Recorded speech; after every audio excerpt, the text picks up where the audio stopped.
paz do Senhor Jesus Cristo, com muita alegria e satisfação que mais esta aula, nessa pré-aula, nós aqui estamos para expor a palavra do Senhor Jesus Cristo. Este canal, que tem sido uma bênção para as nossas vidas, também tenho certeza para a tua vida, e eu creio que Deus continuará abençoando. Essa feita também quero já aqui cumprimentar os nossos companheiros, nossos amigos, pastor Uriel. Amém, paz do Senhor. Pastor Wilson. Deus, amém. Pastor Luciano. Amém. Nós que formamos aqui este canal, esse 4 expoentes e uma visão. Pela graça de Deus, mais esta aula. Quinta aula na nossa escola bíblica dominical, pelas lições da editora CPAD. Essa feita, nós estaremos estudando a palavra do Senhor, a questão do apóstolo Paulo, que é Jesus Cristo e este crucificado, a mensagem do apóstolo. Eu creio que será de grande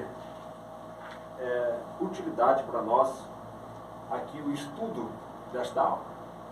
Bem, nós olhando para os textos sagrados e também para a lição deste domingo, a qual nós estaremos estudando, nós vamos observar alguns pontos bastante importantes da palavra de Deus a respeito desse tema.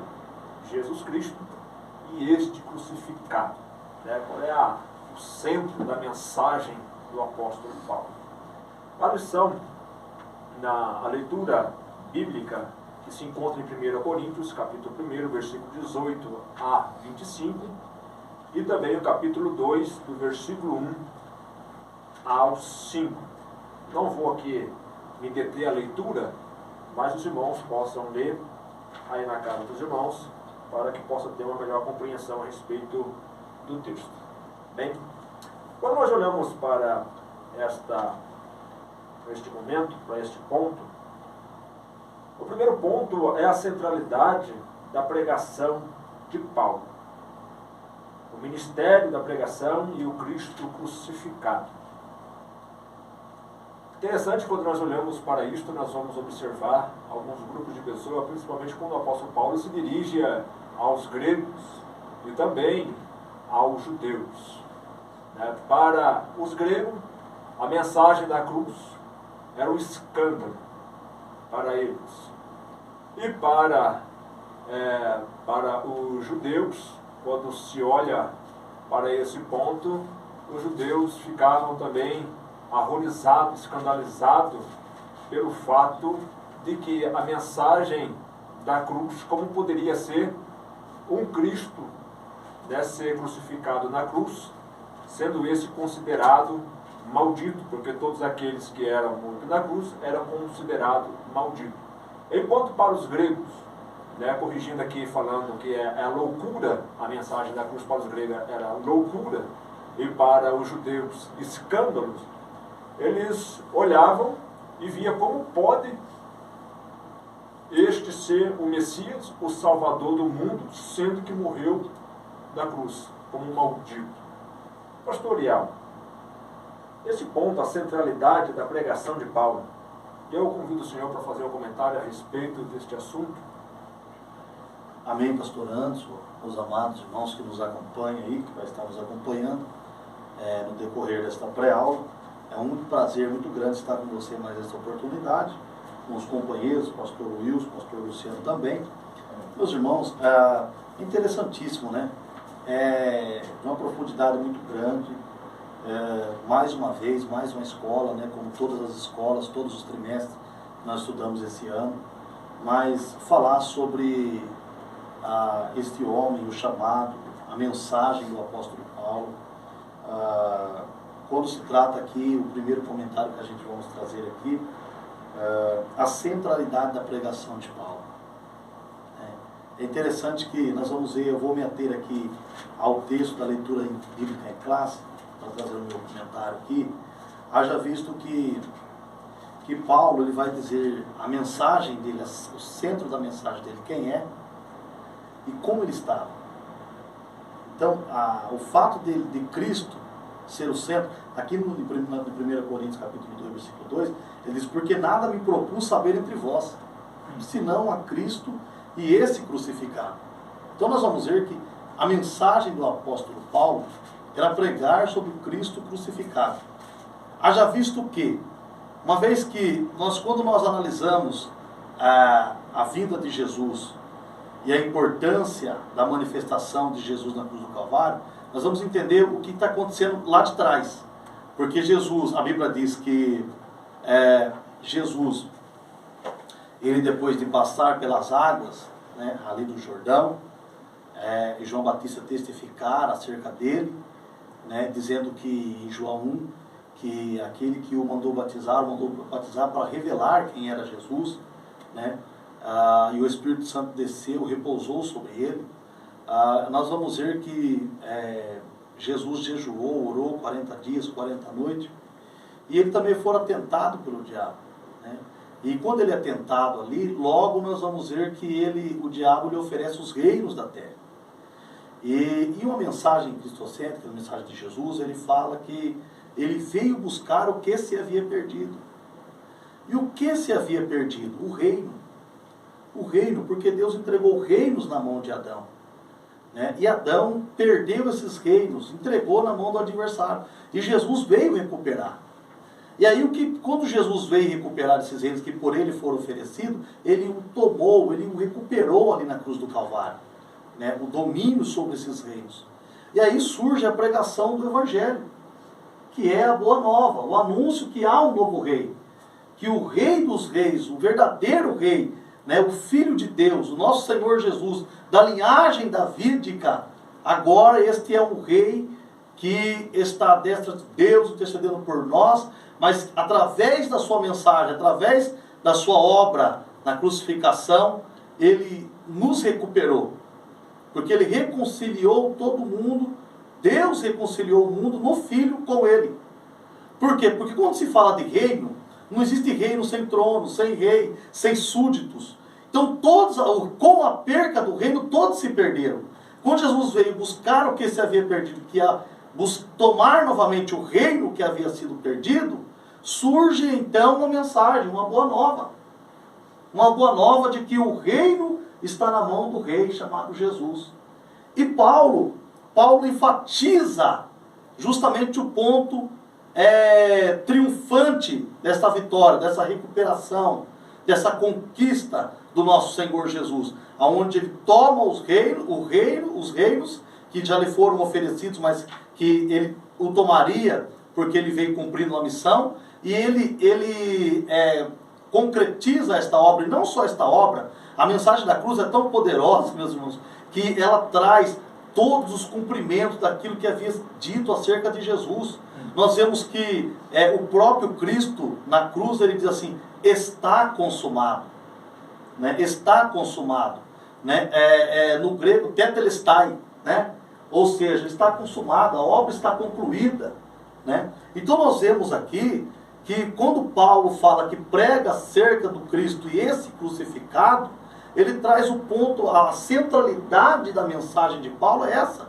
Porque Paulo enfrentou muitas coisas no mundo da sua época. Nós vamos ver que Paulo, no mundo da sua época, ele alcança um período de muita escravidão. Ele alcança um período de imperadores. Haja visto que Nero era um imperador da época de Paulo, um imperador terrível, né? E o império, nós temos aprendido que o império ele fecha as portas, ele tranca aqueles que estão dentro dele. Jesus vem trazer a mensagem do reino, que abre as portas para a pessoa entrar, das portas abertas. E é interessante que o império, ele manipula, mas o reino não. O reino, ele discipula, a partir da mensagem cristocêntrica. E aqui Paulo, ele vai trazer justamente isso. Eu não vim até vós com palavras de sublimidade, sabedoria humana. E aqui nós estamos falando de um homem que era doutor. Nós estamos falando de um homem que era letrado. Porque Paulo teve ele tinha capacidade de conviver nos 3 mundos da sua época. Ele tinha capacidade de viver no mundo dos judeus, ele tinha capacidade de viver no mundo dos romanos, e ele tinha capacidade de viver no mundo dos gregos. Ele tinha passaporte para esses 3 mundos. Ele tinha capacidade linguística. Paulo era um cidadão que ele falava o aramaico, ele falava o hebraico, ele falava o grego. Há pensadores que aplicam que ele falava o latim. Então nós estamos falando de um homem letrado, um homem capacitado, mas que quando prega a mensagem, por trazer a mensagem cristocêntrica, ele entende que é necessário esvaziar-se de si mesmo. Ele entende que é necessário esvaziar-se de qualquer capacitação humana. Paulo nos traz uma lição aqui. Ele diz, e eu, irmãos, quando fui ter convosco, 2 Coríntios 2:1, anunciando-vos o testemunho de Deus, não fui com sublimidade da palavra de sabedoria. No versículo 3, eu estive convosco em fraquezas, em temor e em grande tremor, porque a mensagem dele é a mensagem cristocêntrica. Por que isso se perdeu? Por que não encontramos muitos dos pregadores disso que nós estamos vivendo com essa fraqueza, com esse temor, com esse tremor? Por quê? Porque não se prega, não se foca mais na mensagem cristocêntrica, na mensagem da cruz. Precisamos analisar as nossas mensagens. Precisamos voltar, nós que um dia pregamos, aqueles que pregaram, deixaram de pregar, voltar a pregar a mensagem da cruz, porque a mensagem da cruz anuncia salvação, anuncia a chegada de um novo rei, anuncia um triunfo do nosso Senhor. A mensagem da cruz anuncia a reconciliação do homem para com Deus e Deus para com o homem. O véu do templo se rasgou de alto a baixo, através do sacrifício expiatório de Jesus. Então, quando Paulo vai falar do Cristo, ele pega o Cristo crucificado. Como falar do Cristo crucificado e não falar com humildade? Como falar do Cristo crucificado e não se esvaziar-se de si mesmo? Como falar do Cristo crucificado e não temer e não tremer? Como falar do Cristo crucificado de qualquer maneira? É isto que o apóstolo Paulo está nos ensinando. Sabe o que ele está querendo nos ensinar? Resumindo aqui essa oportunidade que eu tenho, que a mensagem é maior do que o mensageiro. Porque a mensagem, ela permanece. Nós estamos falando de Paulo, um apóstolo, um homem que teve uma trajetória extraordinária, uma trajetória grandiosa ao longo da Bíblia, o maior missionário das Escrituras, depois da pessoa bendita do nosso Senhor Jesus Cristo, na nova aliança. Na nova aliança. Na nova aliança. E nós estamos falando dele, de Paulo. Paulo que já partiu para a glória, que já está com Cristo, mas a sua mensagem permanece. Então isso que ele está nos ensinando. Quando pregamos sobre a cruz, entendemos que a mensagem é maior do que o mensageiro. O único mensageiro que está no nível da mensagem é o Senhor Jesus. Então que nós preguemos com esse tremor, com esse temor, com essa reverência à palavra de Deus, né? E Paulo ainda diz, a minha palavra, a minha pregação, não consistir em palavras persuasivas, de sabedoria humana, mas em demonstração do Espírito e de poder. Ou seja, Paulo não inventou nada. Paulo não inventou nada. Paulo lia os filósofos. Paulo citava os filósofos. Paulo era um leitor de livros. Logo, e dá a entender que Paulo ele quer terminar a sua carreira como ele começou. E quando ele escreve a Timóteo, ele diz, vem ter comigo depressa. Até aquele que não deu certo nos primeiros passos, no início da caminhada, na segunda viagem missionária, traz ele contigo novamente, né? Que era João Marcos, que era acostumado a estar com os judeus, mas não sabia como era estar diante dos gentios pregando. No entanto, ele não aguentara essa caminhada, ele diz, traz contigo. Agora traz os pergaminhos, traz a palavra, e traz também os livros. Paulo era um leitor de livro, Paulo era um estudante. Agora cuidado, para que nada te tire do foco. Cristo, a mensagem é Cristo, e o Cristo crucificado. Amém? Glória que Deus te abençoe. Obrigado pela oportunidade. Glória a Deus. É o que nós possamos ver, é a manifestação da sabedoria de Deus na cruz de Cristo.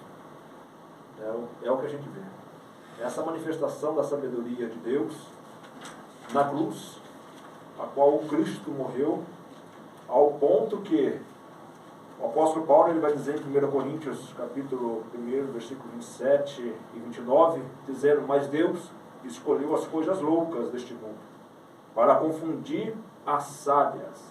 E Deus escolheu as coisas fracas deste mundo, para confundir as fortes.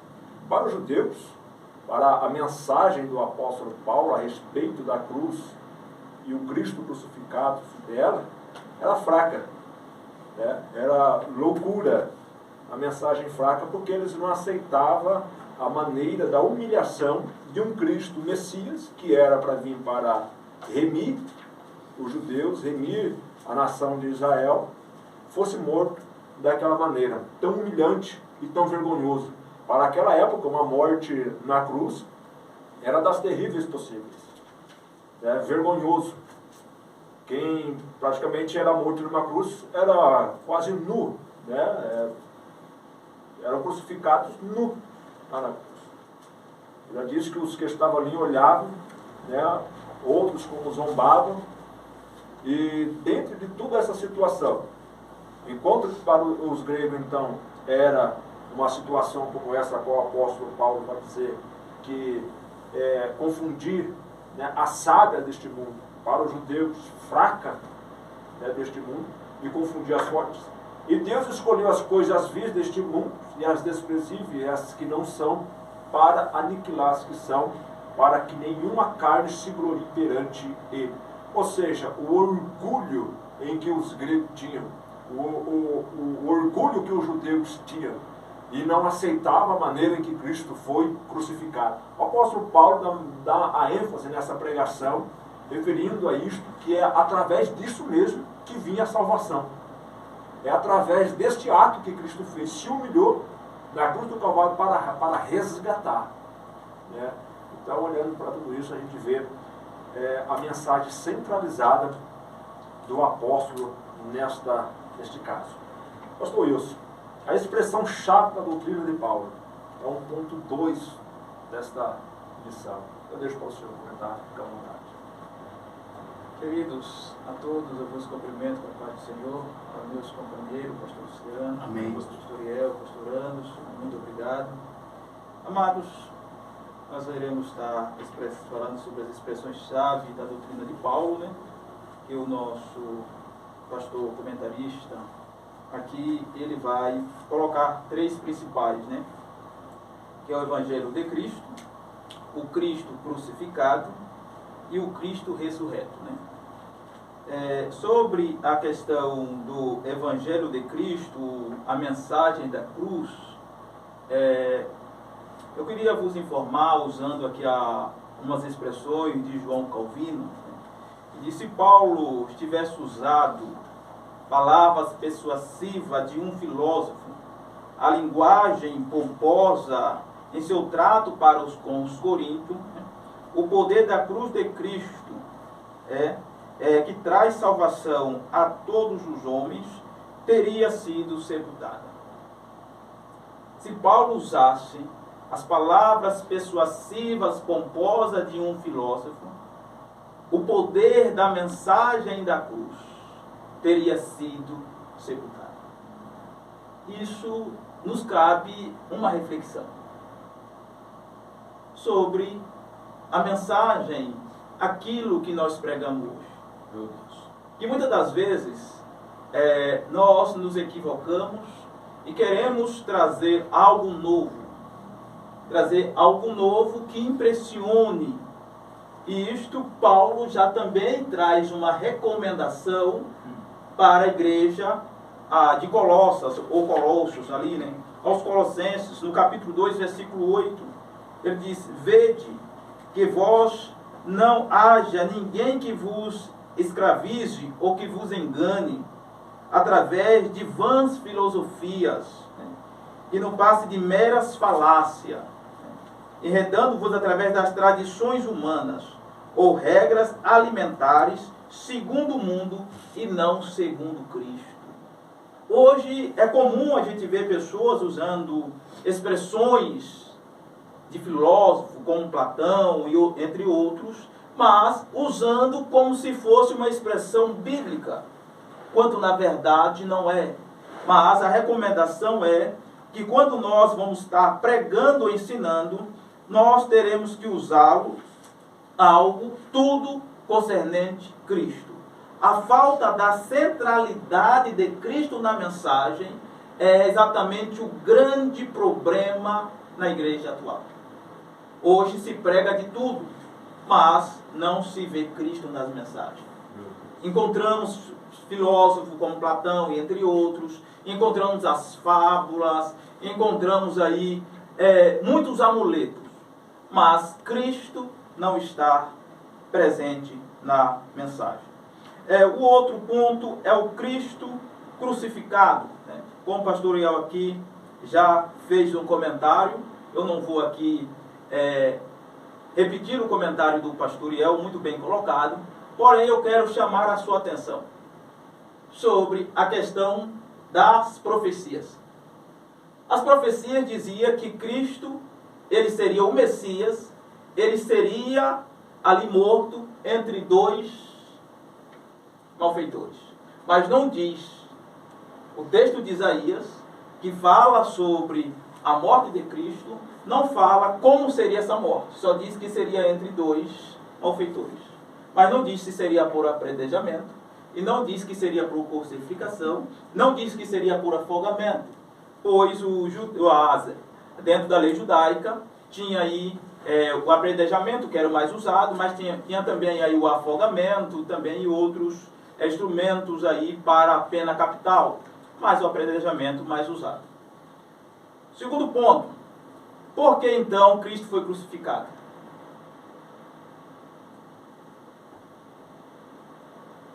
Cristo, ele foi crucificado por causa de uma profecia, de um edito. De um edito que está no livro de Esdras, no capítulo 6, a partir do versículo 11 e 12, que quando Dario dá a ordem para que os judeus reconstruíssem o templo, que estaria parado já há alguns anos, o Dario ele vai emitir um edito, dizendo que a casa que estava sendo construída em Jerusalém, se alguém se levantasse contra esta casa, uma viga central da sua casa seria tirada e a pessoa seria crucificada nela. Então, a partir daí, ninguém se levantou contra o templo. Herodes fez uma reforma, ampliou ali a área dos gentios, fez um embelezamento, até chamar o templo de Herodes, que na verdade foi uma reforma que Herodes fez. Mas aí vem Cristo. E Cristo vai dizer, falando do seu corpo, mas entender o que seria do templo, que ele derrubaria aquele templo e em 3 dias reconstruiria. E os judeus questionam, mas em 46 anos demoramos para construir, como é que tu derruba em 3 dias e reconstrói? Mas no dia que Cristo estava sendo julgado, essa tese foi colocada em cena. E aí, por mais que o segundo ponto era exatamente com o consentimento romano e a punição pena capital que os romanos usavam para aqueles que não fossem de origem romana, seria exatamente a crucificação. Mas a crucificação de Cristo não se deu meramente por causa da lei romana, se deu exatamente para cumprir o edito de Dario. Então, e é esta mensagem que o apóstolo Paulo, dizendo que em Cristo se cumpriu todas as profecias, assim como é dito. Quando ele prega sobre o Cristo crucificado, era uma evidência infalível para os judeus, que os irmãos sabem, lembram que a mensagem sempre era pregada de início nas sinagogas. E aí Paulo sempre apresentava o Cristo crucificado para centralizar o cumprimento das profecias juntamente com o edito de Dario. Tá? O terceiro ponto, a terceira expressão-chave da doutrina de Paulo era sobre o Cristo ressurreto, a ressurreição, pois o próprio Paulo, escrevendo em 1 Coríntios 15, vai dizer, se Cristo não tivesse ressuscitado, em vão seria a nossa fé e nossa pregação. Então a ressurreição de Cristo é que nos trouxe a garantia da obra e também da nossa salvação. Então essa é exatamente aí os 3 palavras-chave. Pastor Anderson, muito obrigado. Não quero aqui estourar o nosso tempo. Deus abençoe. Amém, pastor Wilson. Bem colocado pelo pastor Wilson, né, sobre esses pontos a qual se refere a mensagem, o centro, né, esses 3 pontos da centralidade da mensagem do apóstolo Paulo. O terceiro tópico, aos efeitos da mensagem da cruz. É interessante nós olhar para esse ponto, porque a mensagem da cruz ela tem que fazer efeito, ela tem que alcançar o objetivo, o coração do ouvinte, né? Porque através disso produz a fé, né? E produzindo a fé, então para a pessoa crer em Cristo. E o apóstolo Paulo tem enfrentado muita dificuldade nas questões das suas mensagens por causa disto a qual nós já estamos falando aqui a respeito das filosofias da época, dos grandes filósofos que tinha.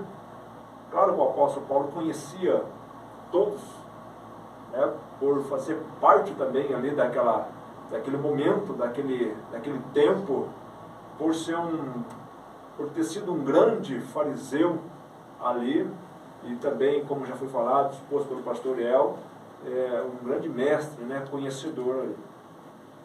Mas depois de tudo isto, a mensagem que ele tinha que pregar é uma mensagem que tinha que produzir efeito aí no coração e nos ouvidos também. Pastor Luciano, o efeito da mensagem da cruz.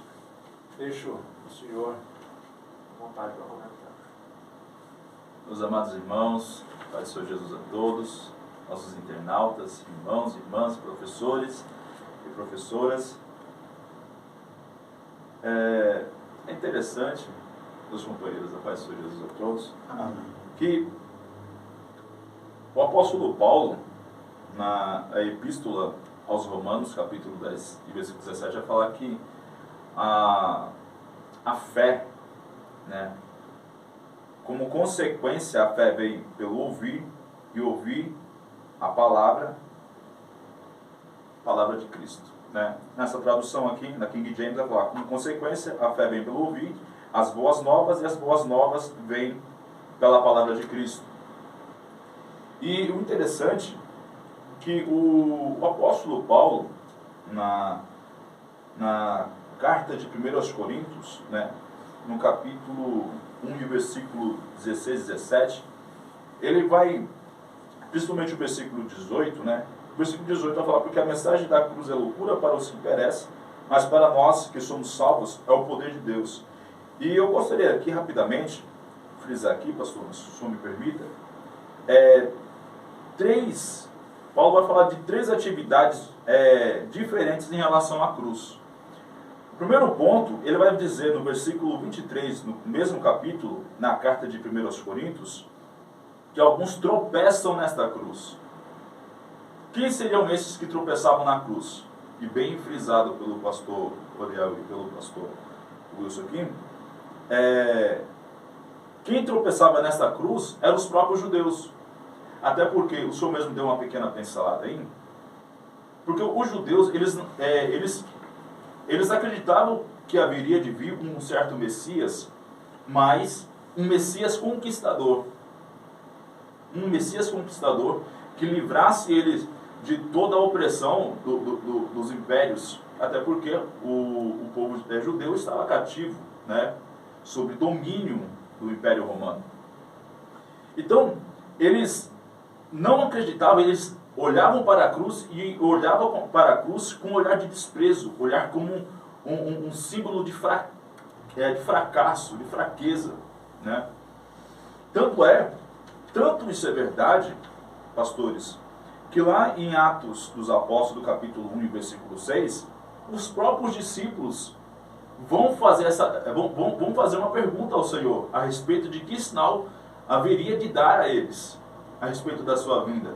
Porque eles ainda estavam enraizados na questão de o Cristo viesse como um conquistador. E com o passar do tempo, eles vão conseguir compreender os propósitos desta mensagem, que através da cruz do Calvário, o Senhor Jesus nos deixou. É interessante também que o livro do profeta Isaías, o capítulo 53, eu vou ter que fazer questão de ler aqui junto com os irmãos, os pastores. O livro do profeta Isaías 53, e versículo de número 4, vai falar a respeito, verdadeiramente ele tomou sobre si as nossas enfermidades e carregou as nossas dores, no entanto, nos considerávamos culpado, ferido e afligido por Deus. Eu quero abrir um aspas aqui com os senhores aqui, rapidamente. O pessoal, eles atribuem a isso o sofrimento de Cristo por causa dos romanos, chicoteado, tal. Mas isso foi permitido por Deus. Deus tinha permitido tal coisa. Para vocês verem a sagacidade do propósito estabelecido a Deus, a nós, dando o seu único filho para morrer por toda a humanidade, o valor que tem essa mensagem, o valor que tem a mensagem que o apóstolo Paulo pregou, e como o pastor Iel falou, que a mensagem é maior que o pregador. Paulo anunciou, mas a mensagem, o ato da cruz do Calvário, ecoa de gerações, entra ano e passa ano, ainda ecoa aos nossos ouvidos, aos nossos corações. E o que nos chama a atenção aqui, que o pessoal, quando vai falar a respeito da crucificação, eles atribuem como se fossem os romanos. Os romanos fizeram tal coisa, mas na permissão de Deus, o próprio Deus afligiu o seu próprio filho, para que através deste ato, a mensagem da cruz, o ato da cruz do Calvário, nos alcançasse. O segundo tópico que eu quero rapidamente falar aqui é a respeito de alguns zombam da cruz. A parte B do versículo 23, que essa era a atitude dos gregos, para eles a cruz era loucura. Os gregos enfatizavam a sua sabedoria. Até hoje estudamos os escritos de seus filósofos, mas não viam sabedoria alguma na cruz. Paulo, ele vai fazer uma citação lá no capítulo 29 do livro do profeta Isaías, no versículo 14, em 1 Coríntios capítulo 1, versículo 19, porque está escrito: destruirei a sapiência dos sábios e aniquilarei a inteligência dos entendidos, provando que Deus reprovou a sabedoria humana. E eu quero fazer uma enfatização aqui, que justamente isso, a mensagem da cruz, o ato da cruz do Calvário, não são para os homens carnais, são para aqueles que se arrependem dos seus atos pecaminosos e que reconhecem que o ato da cruz do Calvário é um escape para toda a humanidade. E o terceiro tópico aqui, finalizando aqui minha participação, pastor Anderson, vai falar assim: alguns creem e experimentam o poder e a sabedoria da cruz de Cristo. No versículo 24 do capítulo 1 de 1 Coríntios, ele se dirigiu às duas nações, os dois povos, tanto o gentil como os gregos, né? Judeus e gregos. A mensagem, o propósito da mensagem era a mesma. E o que nos chama a atenção é que o próprio povo judeu sabia que haveria de vir o Cristo, mas eles não, com seus corações, até porque o próprio texto do livro de Isaías, no capítulo 64, versículo 17, vai falar que o próprio Deus fez eles errar o caminho, endureceu o coração deles para eles errar o caminho. 63, 17, o próprio Deus endureceu o coração deles, só que aí haveria um propósito, né? Então, veja bem, a pregar sobre Cristo e crucificado, uma tradução mais adequada poderia ser pela loucura daquilo que era pregado, né? Pela loucura daquilo que era pregado, o quê? A cruz de Cristo. Até porque, enfatizado pelo pastor Anderson, nem os próprios romanos, eles tinham por costume, quando se assentavam nas reuniões, as suas festas, eles tinham o prazer de falar da morte de cruz. Nem eles falavam. E dentre eles não faziam isso, era um crime. Eles faziam isso. Pegar um civil, né, um homem romano, de cidadania romana, e crucificá-lo. Eles não faziam isso. Tá? E para poder finalizar aqui, os que foram chamados pela graça de Deus, os que responderam pela fé, também foram alcançados por essa mensagem, e essa mensagem poderosa que ainda permeia e arde os nossos corações. Deus abençoe, pastor. Glória a Deus. Amados, para nós finalizarmos aqui esse comentário a respeito desta lição, eu quero enfatizar que esta mensagem da cruz, ela não perdeu o seu valor. Tá? Por mais que passou todos esses anos, por mais que parece que nós estamos observando que as situações do nosso meio, do cristianismo, né, têm se perdido, aí eu posso dizer que muitas igrejas já não se prega mais a mensagem da cruz. Parece que não está tendo efeito nos ouvidos, no coração das pessoas, mas ela não perdeu o seu valor. Ela continua a mesma mensagem sendo pregada e precisa fazer efeito. Então eu deixo aqui aos irmãos, né, que nós precisamos voltar, dar essa ênfase, dar esse valor à mensagem do Evangelho de Jesus Cristo, que é a cruz, é o único caminho, né? Que a morte do Senhor Jesus Cristo na cruz é o único, né? Que vai nos redimir, que vai nos transformar, que vai nos fazer humildes. É a mensagem da cruz.